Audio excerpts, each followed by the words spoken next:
سورہ زمر آیت نمبر 22 ارشاد فرمایا افمن شرح اللہ صدرہ للاسلام فہو علی نور من ربہ، کہ وہ جس کے دل کو اللہ تعالیٰ نے اسلام کے لیے کھول دیا تو وہ اپنے رب کی جانب سے نور پر ہے۔ ایک وہ دل ہے اور ایسا دل رکھنے والا انسان کہ جس کے دل کو اللہ تعالیٰ نے ہدایت کے لیے، ایمان کے لیے، اسلام کے لیے کھول دیا اور اس کے دل پر اللہ تعالیٰ کے انوار و تجلیات کا نزول ہوتا ہے، وہ اپنے رب کی جانب سے ملی ہوئی ہدایت پر ہے اور نور پر ہے۔ ایک وہ دل ہے۔ دوسرے دل کا ذکر فرمایا فویل للقاسیۃ قلوبہم من ذکر اللہ، اور ایک دل وہ ہے کہ جو سنگ دل ہے، یعنی سخت دل ہے اپنے رب کے ذکر سے۔ اس دل میں اتنی سختی ہے کہ اس کے سامنے چاہے قرآن پڑھا جائے، چاہے حضور کا فرمان اسے سنایا جائے، جنت کا تذکرہ ہو یا جہنم کا تذکرہ ہو، تو ایک دل وہ ہے کہ جسے کوئی فرق ہی نہیں پڑتا، چونکہ اللہ تعالیٰ نے اسے ہدایت کے لیے یا اسلام کے لیے کھولا نہیں ہے، اور وہ سخت دل ہے، سنگ دل ہے۔ تو اللہ تعالیٰ نے فرمایا کہ ایسے دل والے کے لیے اور ایسے دل کے لیے خرابی ہے کہ جو سخت دل ہے، سنگ دل ہے۔ آگے ارشاد فرمایا اولئک فی ضلال مبین، یہ لوگ جو سخت دل ہو گئے، جن پر اللہ کی آیتیں اثر نہیں کرتی، اللہ کا فرمان جنہیں سنایا جائے تو ان کے دلوں پر، دل پر، دماغ پر کوئی اثر نہیں ہوتا، تو ایسے دل پر، ایسے دماغ پر اور ایسے دل والے کے لیے اور ایسا دماغ رکھنے والے کے لیے قرآن مجید کہتا ہے کہ خرابی ہے، اور یہ لوگ اولئک فی ضلال مبین، کھلی ہوئی گمراہی میں ہیں۔ ابھی اس آیت پاک کی تفسیر میں حضور پاک علیہ الصلوۃ والسلام نے یہ آیت پاک پڑھی صحابہ اکرام کے سامنے، تو حضرت سیدنا عبداللہ ابن مسعود رضی اللہ تعالی عنہ یہ فرماتے ہیں کہ جب آقا کریم صلی اللہ تعالی علیہ وسلم نے سورہ زمر کی اس آیت کو تلاوت کیا، تو جب حضور نے پڑھا افمن شرح اللہ صدرہ للاسلام، تو صحابہ اکرام نے حضور پاک علیہ الصلوۃ والسلام سے عرض کیا کہ اے اللہ کے رسول، اس آیت پاک میں جو اللہ رب العزت نے فرمایا ہے کہ اللہ تعالیٰ کچھ دل ایسے ہیں اور کچھ سینے ایسے ہیں کہ جن کے سینوں کو اسلام کے لیے کھول دیتا ہے، تو اس سے مراد کیا ہے؟ سینے کے کھلنے سے مراد اور دلوں کے کھلنے سے مراد کیا ہے؟ تو حضور پاک علیہ الصلوۃ والسلام نے ارشاد فرمایا کہ جب نور دل میں داخل ہوتا ہے تو وہ دل کھلتا ہے اور اس میں وسعت پیدا ہوتی ہے، وہ اللہ تعالیٰ کی جانب سے آنے والے پیغام کو قبول کرنے کے لائق ہو جاتا ہے۔ دل کے کھلنے کا مطلب یا سینے کے کشادہ ہونے کا یہ مطلب ہے کہ جب اللہ کے جانب سے کوئی پیغام آتا ہے، اللہ کی آیتیں سنائی جاتی ہیں، حضور پاک علیہ الصلوۃ والسلام کا کوئی فرمان یا حدیث سنایا جاتا ہے، تو جو دل کھلا ہوا ہوتا ہے، سخت دل نہیں ہوتا، سنگ دل نہیں ہوتا، رقیق القلب ہوتا ہے، نرم دل ہوتا ہے، اور وہ دل جو اللہ تعالیٰ کی جانب سے اسلام پر اور ہدایت پر ہوتا ہے، تو ان کی وسعت کا عالم یہ ہوتا ہے کہ جو چیزیں ان کو بتائی جاتی ہیں، سنائی جاتی ہیں، وہ اسے کیچ کرتا ہے، دل اس جانب رغبت رکھتا ہے اور اللہ تعالیٰ کے فرمان کو سن کر کے اس کو ایکسیپٹ کرتا ہے، مانتا ہے۔ پھر صحابہ اکرام نے عرض کیا کہ اے اللہ کے رسول صلی اللہ تعالیٰ علیہ وسلم، یہ جو اللہ رب العزت نے سینے کے کھلنے کے متعلق ارشاد فرمایا ہے، اس کی علامت کیا ہے، پہچان کیا ہوگی کہ کسی کا سینہ کشادہ ہوا کہ نہیں ہوا، کسی کا دل اللہ تعالیٰ نے اسلام کے لیے کھولا یا نہیں کھولا؟ تو حضور پاک علیہ الصلوۃ والسلام نے فرمایا کہ کسی کا دل اسلام کے لیے کشادہ ہے یا نہیں ہے، اس کی پہچان یہ ہے، اس کی علامت یہ ہے کہ ہمیشگی کا جو گھر ہے یعنی جنت، تو جنت کی طرف بندے کا متوجہ ہو جانا، جنت کا طالب بن جانا اور جنت میں لے جانے والے اعمال کی جانب متوجہ ہونا۔ ایک تو یہ اس کی علامت ہے کہ بندہ جس کا دل اللہ تعالیٰ کھولے گا وہ جنت میں جانے والے اعمال کرے گا، جنت کی فکر کرے گا، اور جنت میں لے جانے والے جو کام ہیں ان پر توجہ دے گا، اور جو دھوکے کا گھر ہے یعنی دنیا، تو حضور پاک علیہ الصلوۃ والسلام نے فرمایا کہ دنیا جو کہ دھوکے کا گھر ہے، اس سے وہ ہوشیار رہے گا، دور ہو کر کے رہے گا، اور موت کے لیے، موت کے آنے سے پہلے، جب اس کی موت تو ہر بندے کی آنی ہے، تو جب وہ اس کی اپنی موت آنے کا جو وقت ہوگا تو اپنی موت کے آنے سے پہلے موت کی تیاری کر کے بیٹھا ہوگا، موت کے لیے آمادہ بیٹھا ہوگا، تیار بیٹھا ہوگا، یعنی کہ حساب کتاب کی اور اللہ رب العزت کے حضور پیشی کی تمام تیاریاں وہ کر چکا ہوگا۔ تو یہ حضور پاک علیہ الصلوۃ والسلام نے ہدایت والے دل اور ضلالت والے دل، گمراہ جو دل ہے، جو اللہ اور اس کے رسول سے غافل دل ہے، اور جو اللہ اور اس کے رسول کی جانب مائل دل ہے، ان دونوں دلوں کی یہ حضور پاک علیہ الصلوۃ والسلام نے پہچان بتلائی ہے کہ جنت میں جانے والا کام کرے گا، دنیا اسے دھوکے میں نہیں ڈالے گی، موت کو ہمیشہ یاد رکھے گا۔ تو جو اللہ رب العزت کا ذکر ہے، وہ اپنے اللہ کے ذکر سے اپنے دل کو ہمیشہ وہ بندہ آباد کر کے بیٹھا ہوگا۔ اب دل جو نرم ہوتا ہے، اور دل کی جو نرمی ہے، جس کی وجہ سے اللہ تعالیٰ اس کے دل پر ہدایت نازل فرماتا ہے، اور ہدایت کے لیے اس کے دل کو کھولتا ہے، سینے کو کشادہ فرماتا ہے۔ تو تفسیر خازن میں امام خازن نے جو کشادہ دل ہے اور نرم دل ہے، اس نرم دل کے بارے میں آپ نے ایک تفسیر فرمائی ہے کہ جو خبیث نفس ہوتا ہے، سرکش نفس، اللہ تعالیٰ کی نافرمانی کرنے والا، فرماتے ہیں کہ نفس جب خبیث ہوتا ہے تو اسے حق قبول کرنے سے بہت دور ہو جاتا ہے۔ اسے لاکھ آپ قرآن سنائیں، آپ اس کو دلائل دیں، آپ اسے حضور کی حدیثیں سنائیں، جو بھی سنانا ہے آپ سناتے رہیں، جب نفس خبیث ہو جائے اور دل سخت ہو جائے، سنگ دل ہو جائے بندہ، تو امام خازن فرماتے ہیں کہ نفس جب خبیث ہو جاتا ہے تو اسے حق قبول کرنے سے بہت دوری ہو جاتی ہے، حق سے دور ہو جاتا ہے، اور اللہ تعالیٰ کا ذکر سننے سے اس کی سختی، یعنی اس کے دل کی جو سختی ہوتی ہے، اس کے دل کا جو غبار ہوتا ہے وہ اور بڑھتا ہے۔ یہ پہچان ہے دل کے سخت ہونے اور دل کے نرم ہونے کا، کہ جس کا دل اللہ تعالیٰ اسلام کے لیے، ہدایت کے لیے، ایمان کے لیے کھول دیتا ہے، نرم کر دیتا ہے، وہ اگر اللہ کا کلام سنتا ہے تو اس کے دل میں نرمی پیدا ہوتی ہے، عبادت کی جانب توجہ پیدا ہوتی ہے، اپنی غفلت پر شرمسار ہوتا ہے بندہ، اور اللہ رب العزت کو راضی کرنے کی فکر کرتا ہے، موت کی یاد آتی ہے۔ یہ تمام پہچان ہے۔ اور اس کے برعکس وہ کہ جس کا دل اللہ تعالیٰ بند کر دے ہدایت کے لیے، محروم کر دے ہدایت سے، اور وہ اپنے کرتوت کی وجہ سے اسلام کے لیے اس کا سینہ بجائے کھلنے کے وہ بند کر دیا جائے، سخت دل ہو جائے، پتھر دل ہو جائے، تو پھر وہ اس کے بالکل الٹا کرنے لگ جاتا ہے کہ اگر اس کے سامنے اللہ کی آیتیں بھی سنائی جائیں تو اسے بڑی تکلیف ہوتی ہے اور وہ اسے برداشت نہیں کر پاتا ہے۔ یہ امام خازن نے تفسیر خازن میں یہ فرمایا کہ اس کے دل کا غبار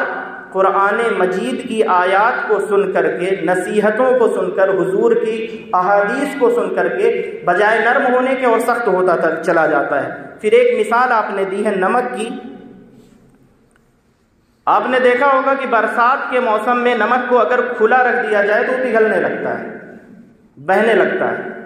اور جب دھوپ میں رکھ دیا جائے تو وہ نمک بجائے پگھلنے کے وہ اپنی اصل حالت میں ہو جاتا ہے، سخت ہو جاتا ہے۔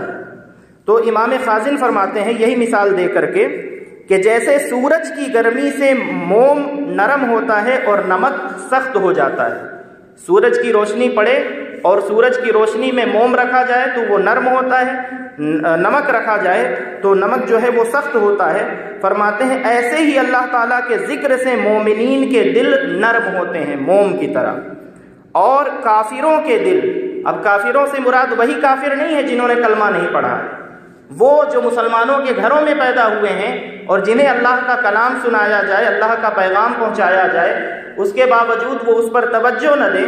اور ان کے دل کی سختی ایسی ہو کہ اگر انہیں قرآن پڑھ کر کے سنایا جائے تو اللہ کا کلام ان پر گراں گزرے،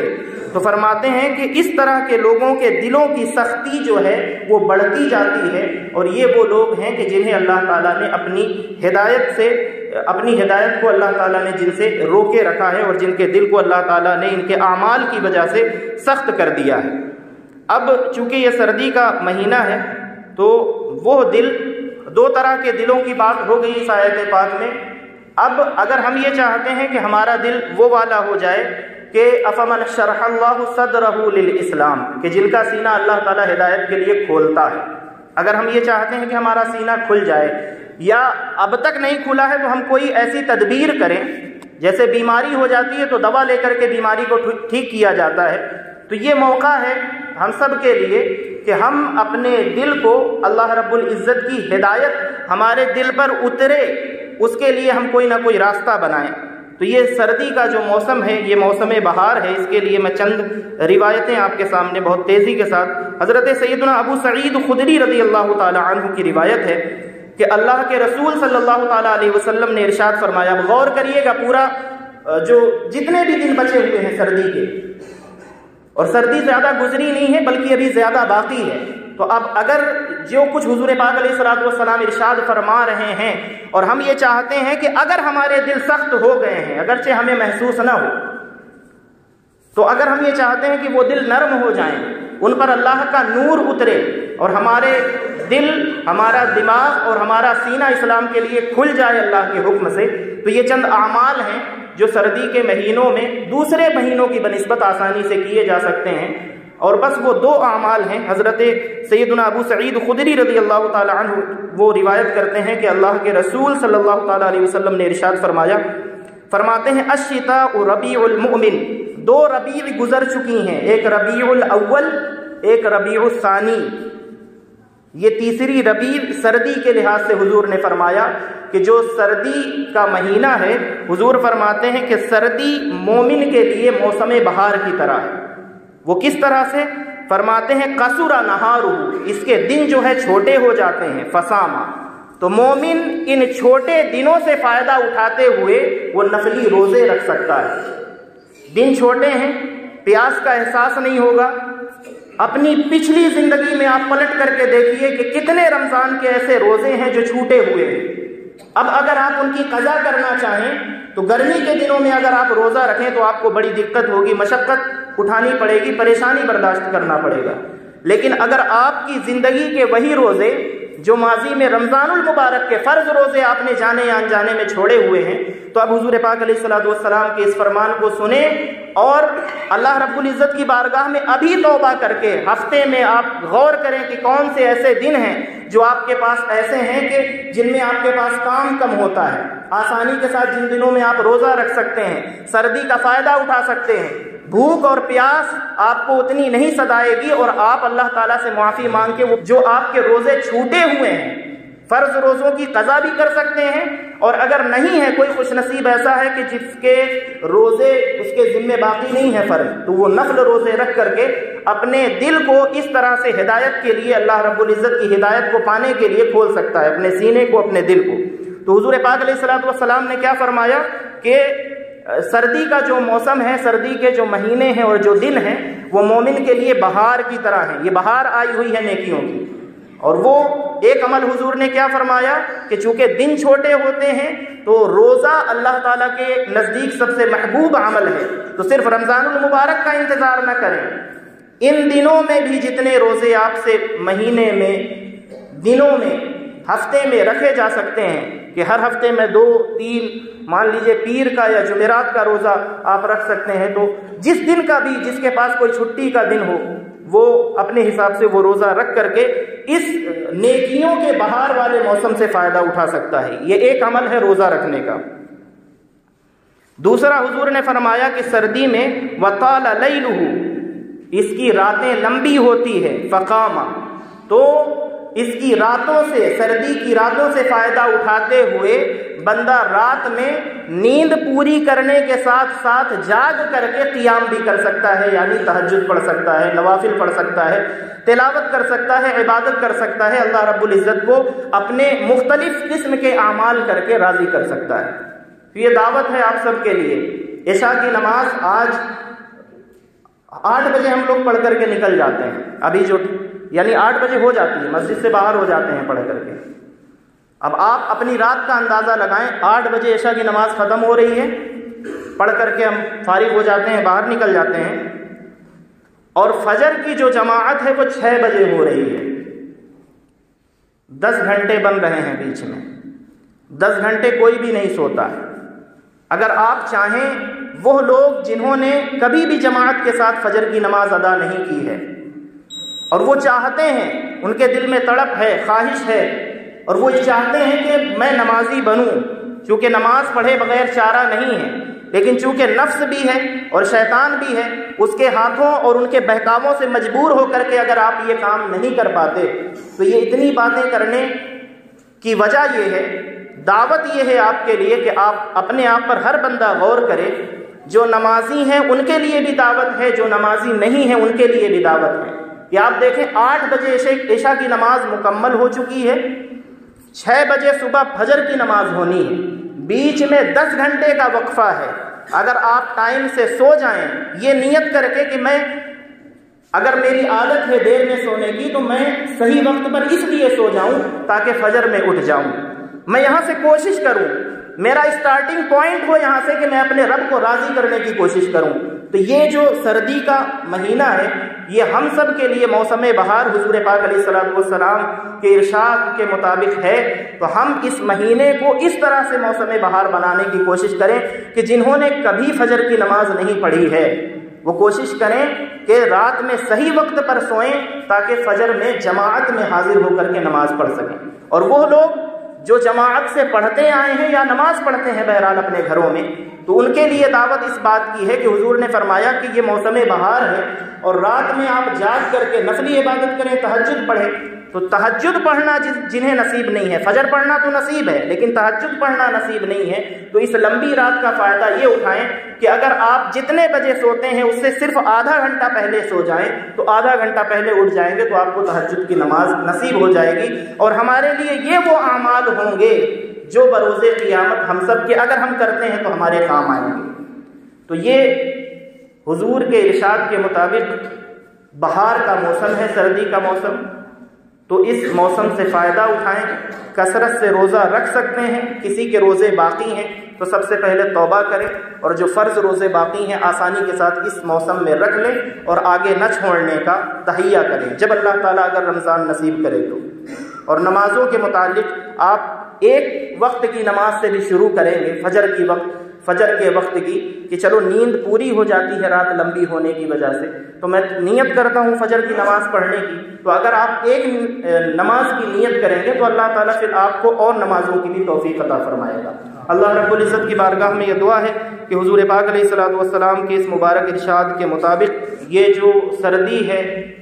یہ عابدوں کے لیے، نیک لوگوں کے لیے بہار کا موسم ہے، تو اسے ہم سب کے لیے بھی اللہ رب العزت نیکیوں کے بہار کا موسم بنا دے۔ آمین یا رب العالمین بجاہ سید المرسلین وما توفیقی الا باللہ، وآخر دعوانا الحمد للہ رب العالمین۔ السلام علیکم ورحمۃ اللہ۔